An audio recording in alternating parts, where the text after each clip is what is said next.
On dirait que la Belgique tient le coup.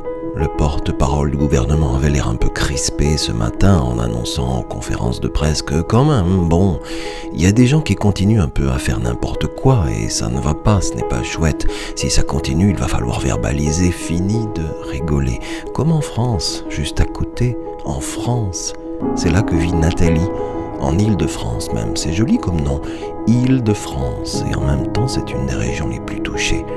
Hôpitaux saturés, des morts beaucoup trop, tellement beaucoup trop qu'on n'a pas le goût de compter. Le cœur de l'île, c'est Paris, évidemment. Nathalie vit tout près de Paris, dans un appartement qui est dans une maison, qui est dans un jardin, entouré d'autres maisons à jardin. Nathalie est là, elle termine son café, regarde par sa fenêtre le jardin comme il bouge dehors. Nathalie pense et observe et nourrit son intérieur Bible, puis Nathalie dit de ça les quelques mots qui lui viennent. Salut Vincent, alors moi voilà, je suis confinée depuis une semaine.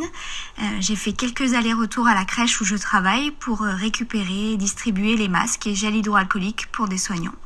Sinon, je suis chez moi dans mon appartement. Alors c'était un petit peu dur au début d'être coupée des relations sociales et des moments de partage avec les amis, mais on a pu mettre en place des cafés FaceTime et c'est très sympa. Sinon, j'apprends à apprécier ce temps plus calme et plus silencieux. J'aime bien me mettre à ma fenêtre et qui donne sur mon jardin qui est en train de fleurir, c'est assez agréable. Et finalement, en fait, y a vraiment de quoi faire. J'ai des projets avancés, je garde le lien avec les jeunes de l'église. Et en général, j'aime bien, je commence ma journée avec mon café, de la musique, et puis un temps avec Dieu. Voilà. Être confiné, c'est être projeté de force au cœur d'une forme d'intimité. Si on pose l'oreille tout contre son cœur, on va entendre quoi ? Des vagues et du vent, un battement de doute et d'inquiétude, le fil d'or d'un chant, d'une partition nouvelle qui ouvre à notre âme un nouveau voyage, qu'importe, mais en tout cas un élan qui va nous mener vers un endroit nouveau de nous, ou pas. Je demande à Nathalie, c'est quoi ta partition à toi ? C'est quoi le rythme que tu as trouvé, toi, pour vivre ce temps-là ? Alors dans ce moment un peu étrange et particulier, je me suis dit que c'était le moment de faire pause et puis de faire le point en cœur à cœur avec Dieu. Et il y a quelque chose qui m'est revenu là au tout début. Il y a quelques mois, j'avais écouté un message sur la parabole des 10 jeunes filles qui allaient à la rencontre du marié. C'est dans Matthieu 25. Et elles se sont toutes endormies et malheureusement certaines n'avaient pas fait de réserve d'huile. Du coup, leur lampe était en train de s'éteindre et elles n'allaient pas pouvoir finir leur route jusqu'au marié. Et voilà, cette huile, c'est vraiment notre intimité avec Dieu. Alors je me dis que c'est le moment idéal pour faire de l'huile, pour faire des réserves et puis chercher Dieu, se nourrir de sa parole.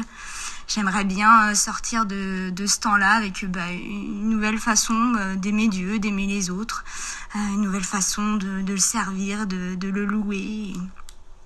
Et voilà, c'est vraiment un temps particulier, donc autant bien l'utiliser. Sortir de tout ça avec une nouvelle façon d'aimer Dieu, d'aimer les autres, parce que ce qu'on sait, c'est qu'on ne sait pas quand on va sortir de là. On patiente et on patiente encore, où chaque aube de chaque jour viendrait nous glisser un sentiment nouveau-né de confiance et de stabilité, mais on ne sait pas, on ne comprend pas tout en tout cas. Nathalie pense à la solitude de Daniel et son incertitude à lui, mais d'abord lui est venu le psaume 23, elle aussi. Alors en ce moment, j'ai mis en place de lire un psaume par jour. J'aime bien ce livre de la Bible, il m'encourage et il me fortifie. J'aime cette authenticité de David quand il crie à Dieu. J'aime lire et relire les promesses de Dieu et puis voir vraiment qui il est. Et puis j'ai creusé à nouveau le psaume 23. J'ai bien aimé le verset 2 qui dit « C'est lui qui me conduit au bord des eaux calmes ». Alors voilà, je me suis dit que c'était bien de le laisser faire lui, de le laisser m'accompagner au bon endroit pendant ce temps. Et puis après, j'ai relu le livre de Daniel qui est très intéressant. Et vraiment, il tient bon dans ce milieu hostile. On voit sa radicalité, sa fidélité, sa confiance. À chaque fois, il pourvoit. À chaque fois, Dieu pourvoit. Vraiment. Et à la fin, avec toutes ces visions, on voit vraiment que Dieu maîtrise les événements. Il maîtrise la grande histoire de l'homme. Il sait très bien ce qui va se passer. Et vraiment, on a cette assurance que Dieu règne parfaitement et puis qu'il veille sur nous. Daniel, quand il prie, dit ceci, il dit « Seigneur, sois attentif, agis pour cette ville et ce peuple qui t'appartiennent. » Et Dieu lui répond de se reposer. Repose-toi, Daniel, et reste fidèle jusqu'au bout. Attention, la Bible peut faire gravement du bien à la santé. Elle ne contient ni diluants, ni agents toxiques, ni substances allergènes.